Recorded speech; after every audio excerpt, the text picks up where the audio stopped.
I'm talking today about the upcoming NBA trade deadline. It's at the end of the month, and this is always a really important day in the NBA and for NBA fans like us. In today's video, I am telling you about some of the biggest names that I think will be on the move. I'm going to tell you where they should get traded, and I'm going to break down why these proposed trade deals make sense for all the teams involved. Hey, it's Troy. Hit subscribe. Make sure those notification bells are turned on. Trust me when I say you don't want to miss any of my NBA videos. I post several times a week on this channel. Make sure to leave a like while you're here. 400 likes is always the goal. Really helps in growing the channel. I would appreciate it. Please and thank you. Now let's get into today's video and let's make some trades. This first trade involves the New York Knicks and the Houston Rockets. I've got Victor Oladipo getting traded to the Knicks. I've got Elfrid Payton, Frank Ntilikina, and Kevin Knox heading to the Rockets. So let's break all this down. The Knicks are one of the biggest surprises this year in the NBA. The way it looks right now, they could actually mess around and end up making the playoffs, and I think Victor Oladipo makes them a legit playoff team. Just imagine a starting lineup of Immanuel Quickley, Victor Oladipo, RJ Barrett, Julius Randle. Hold up, make that all-star Julius Randle, and then Mitchell Robinson at the center spot. You'd have Derrick Rose and Obi Toppin, aka Op Top, coming off the bench. That's a really fun lineup. I think this is a move that still leaves you lots of money to pursue free agents, and I think if the Knicks traded for Oladipo, he would actually re-sign there. Then I think the Rockets would do this trade because, let's face it, they officially pooped the bed with the James Harden trade.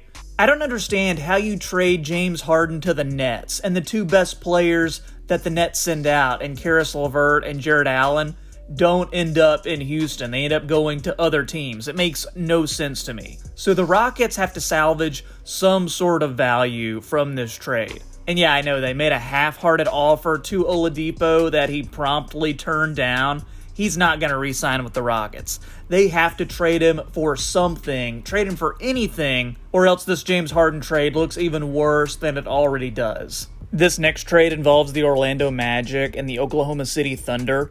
George Hill gets traded to the Magic, Mo Bamba and Gary Clark head to the Thunder. So why does this make sense? The way the Magic are currently constructed, they are not going to the playoffs, but maybe getting in a veteran like George Hill at that lead guard spot can help them in doing that and get them back to winning. If it's a move that doesn't work out, you haven't really mortgaged the future by giving up too much, and if it does work out, then you look like a genius. For the Thunder, they have Al Horford and Isaiah Roby at the center spot right now. Not sure if Bamba adds too much to that rotation, but it's a real swing for the fences type of move. Bamba is a former number 6 overall pick. When he was drafted, people wanted him to be Rudy Gobert. Right now, he's more Hasheem Thabeet. Maybe in a year or two, you can turn him into Jarrett Allen. I don't know why the Magic don't play Bamba, but OKC needs a center.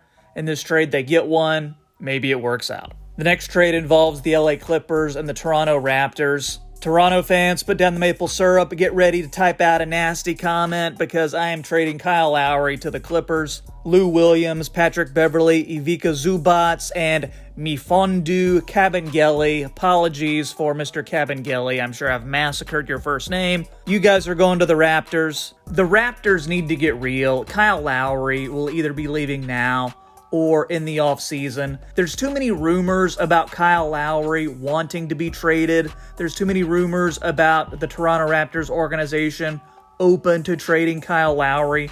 When there's smoke, there's fire. And I think Masai Ujiri, the Toronto Raptors GM, is going to do right by Kyle Lowry and trade him to a contender. This is a move that could get the Clippers over the hump, right? The Clippers want to keep Kawhi happy. He wants a lead point guard on this team. There was a game not too long ago where Paul George was bringing the ball up the court and initiating the offense in a close game. That's not a long-term solution. For the Raptors, Lou Williams is an expiring deal. You have a defensive dog in Patrick Beverley. You got bigs in Zubac and Kabengele. I think Zubac has Jonas Valanciunas type of potential. This keeps the Raptors in the playoffs. It keeps them competitive. It's a move that needs to happen. Then with all the cap space next year, maybe you can sign somebody else and continue that rebuild and continue getting back to where you want to be. This next trade involves the Brooklyn Nets and the New Orleans Pelicans. Redick, complete with his arm sleeve tattoo, heads to the Nets. Spencer Dinwiddie, with his partially torn ACL, along with 2 second-rounders, head to the Pelicans. It's the biggest non-secret in the NBA that Redick is on the trading block. Reports are that he is very much available. Redick's family is in Brooklyn. I think the Pelicans would help him out by sending him in a trade to the Nets. And the Nets would love to have Redick for a playoff run, adding another shooter to bring off the bench. He can play with Kyrie. He can play with Harden. Adds to their versatility. Dinwiddie, as great of a player as he is no longer in the Nets' plans since that Harden trade. Plus, as I mentioned, he is out for the year with a partially torn ACL. You're not going to help the Nets get to the playoffs while sitting on the bench in street clothes. The Pelicans do it because this trade opens up minutes for Kira Lewis Jr. and Nickeil Alexander-Walker. Dinwiddie also gives them some insurance for next year in case Lonzo Ball leaves in free agency. Spencer is another big guard, similar to Lonzo, but I think he's better. Also, the 2 second-rounders are good value for Redick. Is he worth a first-rounder anymore? I don't think so, considering his age and production. I know the Pelicans would also like to move Eric Bledsoe, but I cannot find a deal that works. If you guys can, let me know in the comments. The Pelicans are in sell now mode, and I think anybody but Zion and Ingram are on the table. This last trade involves the Sacramento Kings and the Philadelphia 76ers. Nemanja Bjelica heads to the Sixers. Mike Scott and Matisse Thybulle head to the Sacramento Kings. Bjelica is an expiring contract. He's a big man. He's a shooter, 39% career three-point shooter. He's another guy to stretch the floor, another guy you can put with shooters like Danny Green, Seth Curry, and Furkan Korkmaz. The Sacramento Kings get an expiring contract in Mike Scott. The prize, though, is Matisse Thybulle. Good young player. He was very solid last year, regressed a little bit this year. Right now, he's just showing hustle, but if his defense gets even better and he gets a more consistent three-point shot, could really be an awesome 3-and-D player in this league. Right now, he's not playing for the Sixers because he's behind players in the rotation like Tyrese Maxey and Shake Milton at that shooting guard spot. This is fair value for both sides. Guys, I need you to tell me in the comments what you think about these trades. I think I make a pretty good general manager, but let me know. We've got a goal of 400 likes on this video. If you've enjoyed it, click that thumbs up button. If you're new, make sure to hit that subscribe button. Thanks for watching. This is Troy with the Half Court Report, and I'll see you next time.